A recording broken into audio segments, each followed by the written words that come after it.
পরিষ্কার করে না, মনকেও পরিষ্কার করে। এই জন্য দেহ মন গুরুর চরণে ঢেলে দিবেন।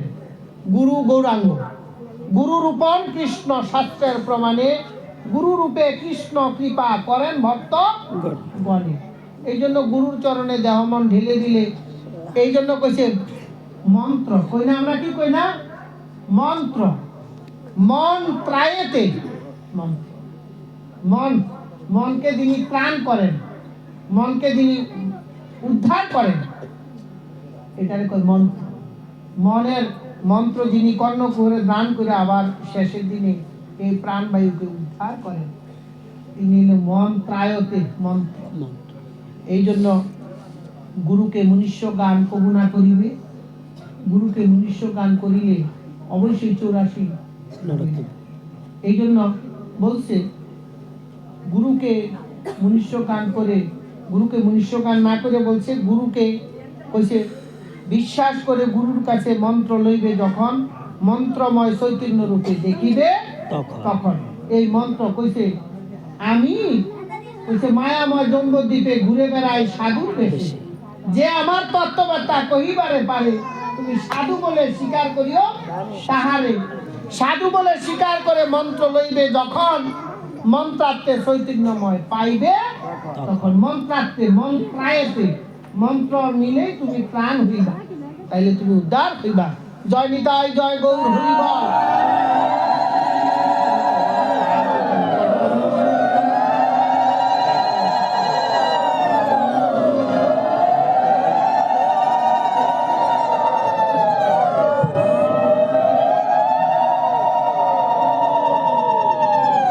আমরা আর বেশি আলোচনা করি না, শুধু ভক্তিটা দরকার। এই জন্য দেখেন বিষ্ণুপ্রিয়া গাইছে, শশী মাতা গো আমি চার যুগে হই জনম দুঃখিনী। শশী মাতা কইছে, কে? বিষ্ণুপ্রিয়া গাইছে। বিষ্ণুপ্রিয়া বলছে শশী মাতা গো আমি চার যুগে হই জনম দুঃখিনী। ওই আমার দুঃখে দুঃখে জনম গেল, ও দুঃখে দুঃখে জনম গেল, সুখ রইল না ভুবনে। শশী মাতা গো আমি চার যুগে হই জনম দুঃখিনী। শশী মাতা, শশী মাতার কাছে কেঁদে কেঁদে বিষ্ণুপ্রিয়া বলছে আমি চার যুগে হই জনম দুঃখিনী। সত্য যুগে ছিলেম আমি গো সত্য নারায়ণী। তাহলে সত্য যুগে সত্যের নারায়ণী ছিল কে? এই বিষ্ণুপ্রিয়া, ঠিক নেই? ওই দুর্বাসার অভিশাপে আমি হইলাম বনাচারী গো, ওই আমি চার যুগে হই জনম দুঃখিনী। তারপর বলছে কি, ত্রেতা যুগে হই আমি গো শ্রীরাম গৌরণী। তাহলে বিষ্ণুপ্রিয়া সত্য যুগে নারায়ণী ছিল, ত্রেতা যুগে রামের গৌরণী ছিল। ওই কই কি মন্ত্রণা করে আমায় পাঠায় বনবাসে গয়, আমি চার যুগে হই জনম দুঃখিনী। তাহলে ত্রেতা যুগে এসে কি হইলো? সীতা হয়ে গেল, ঠিক নেই? দাপর যুগে হই আমি গো আয়ন গৌরণী। ওই শাশুড়ি নদী কইল আমি কৃষ্ণ কলঙ্কিনী গো, ওই আমি চার যুগে হই জনম দুঃখিনী।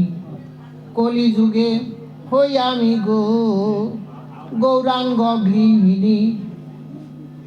ওই যৌবন বয়সে আমার স্বামী বৈরাগিনী গো, আমি চার যুগে হই জনম দুঃখিনী। তাহলে দেখছেনি, কলি যুগে হই আমি গো গৌরাঙ্গ গৃহিণী। গৌরাঙ্গ গৃহিণী বস্তুটা কোন এখানে আইসা গেছে কিনা? এই জন্য বিশ্বাস এবং ভক্তি হইলে শেষের দিনে পার হইতে আর কিছু লাগবে। অনেক ভক্তদেরই কষ্ট হইতেছে।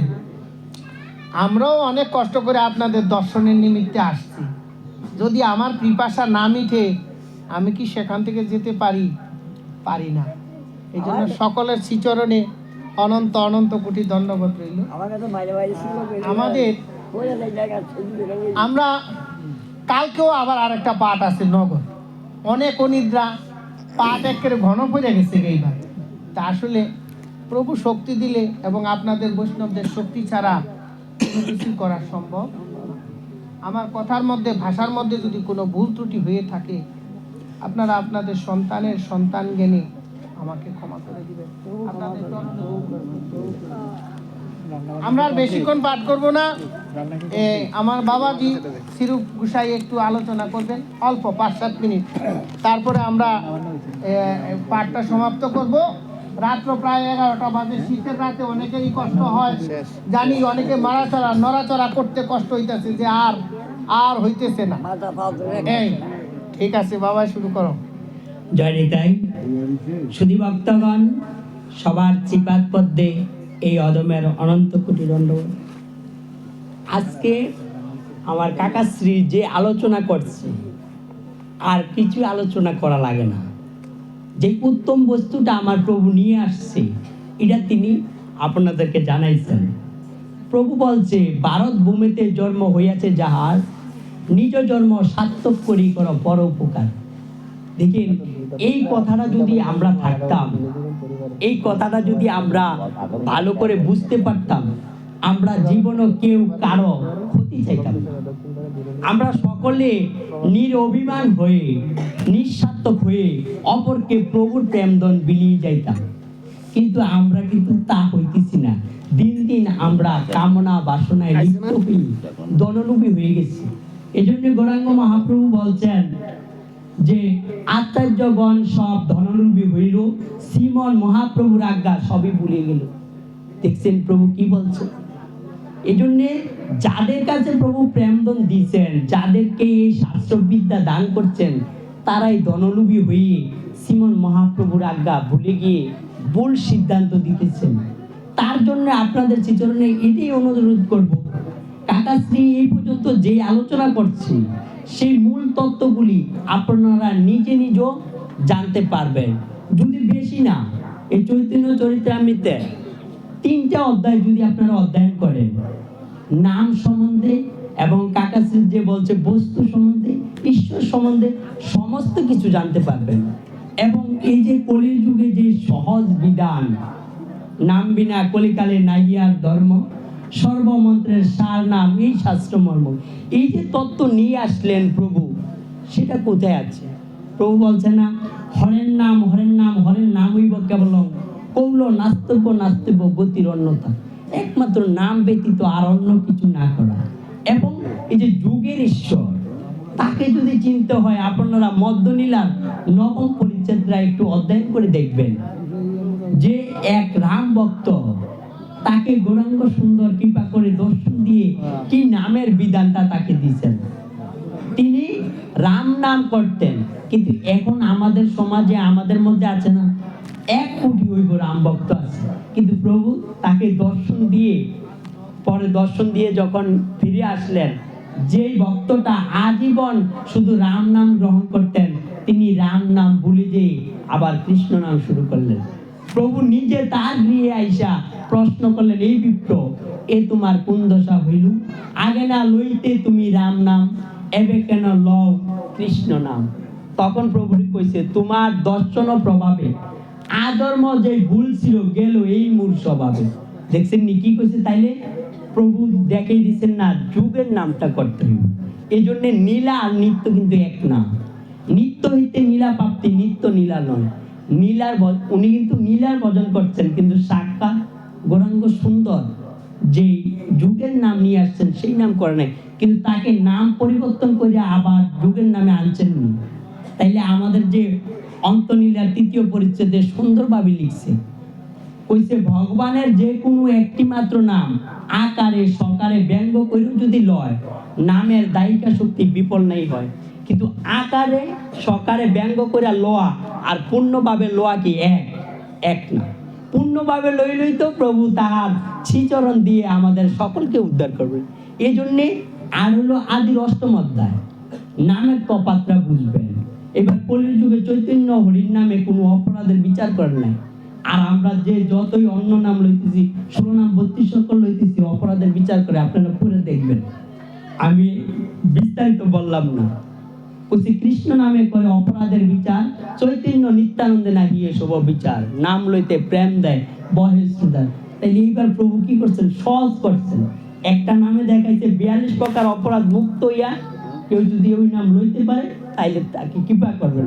আর এইবার চৈতন্য নাম যদি অপরাধ থাইক লয়, খাইতে শুইতে বইতে যথা তথা নাম লইবে, দেশকালের নিয়ম নাই, সর্বসিদ্ধি হইবে। এই যে কাকাশ্রী যে এটা বললো, এটা হইলো যুগের হরির নাম, যেটাই সেটাই লইতে পারবেন। এই জন্যে সকলের শ্রীচরণে এটাই মিনতি করছি, একটু দেখা শুনা ভজন করাটাই উত্তম। কিভাবে আমরা সহজে প্রভুকে লাভ করতে পারি সেটাই আপনাদের শ্রীচরণে এই মিনতি। জয় নিতাই।